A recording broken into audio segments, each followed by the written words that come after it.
Good day, viewers. My name is Victor Ezindo. Technology is fast increasing, and everyone wants to get connected online. Social media is where people want to be heard, they want to be seen, and as a result of that, communication online is gradually losing its decency.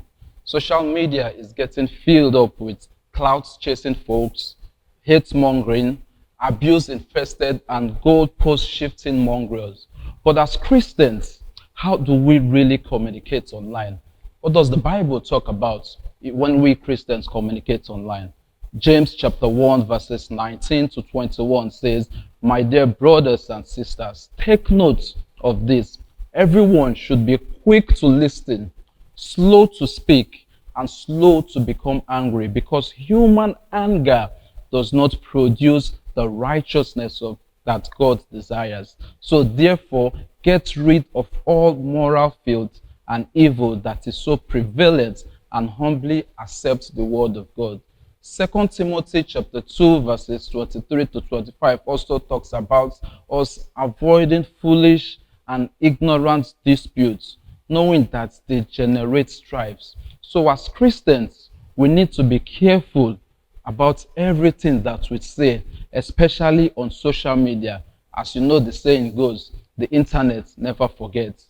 Matthew chapter 12 verses 36 tells us that we will give an account on the judgment day for every careless words that we have spoken. So let us look at the few tips that can help us better communicate effectively as Christians. First, think before you click send. Do not be impulsive. Think about your state of mind, your motive when composing your post.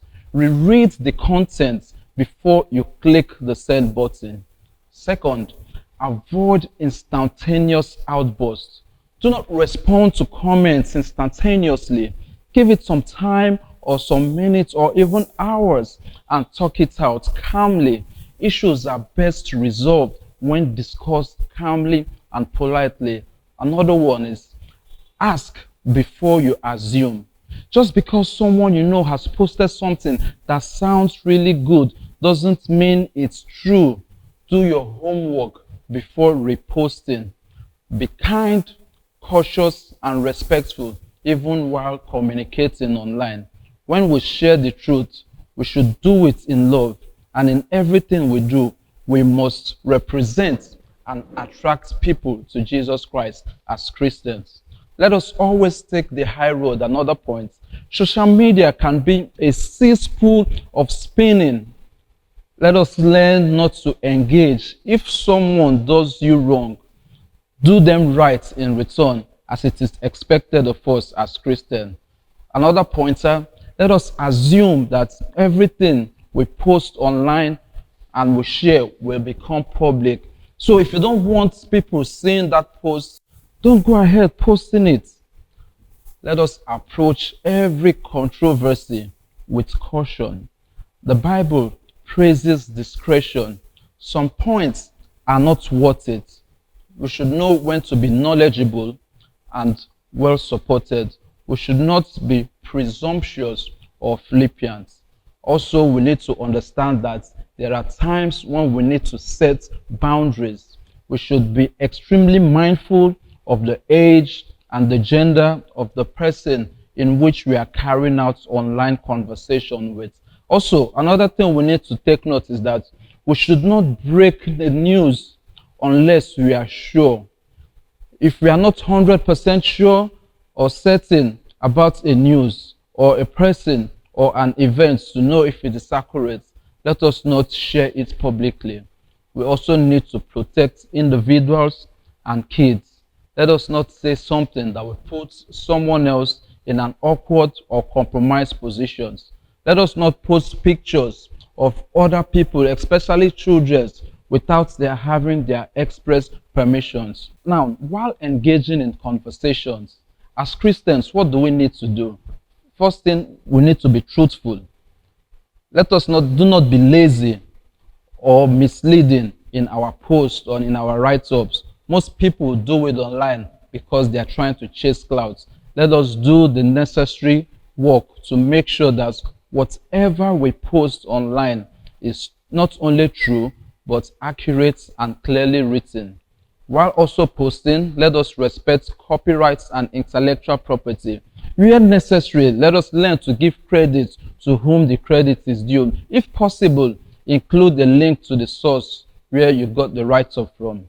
Let us care enough to proofread. While posting or sharing messages online, we don't have to use the perfect syntax, but we should always reread our posts for obvious confusing grammatical errors before we go ahead to post it. If you're not utterly convinced that your post is right, just don't send it. Rather than send it later and ask for forgiveness, the internet is not forgiving. And if you find yourself in an argument like a lot of people do today on social media, especially on WhatsApp, in one WhatsApp group or the other, and an argument ensues, what do? These are the steps we need to take. First, shift to private conversation or private communication. If possible, when a conversation turns to an argument, private chat the individuals involved. It does not need to be public.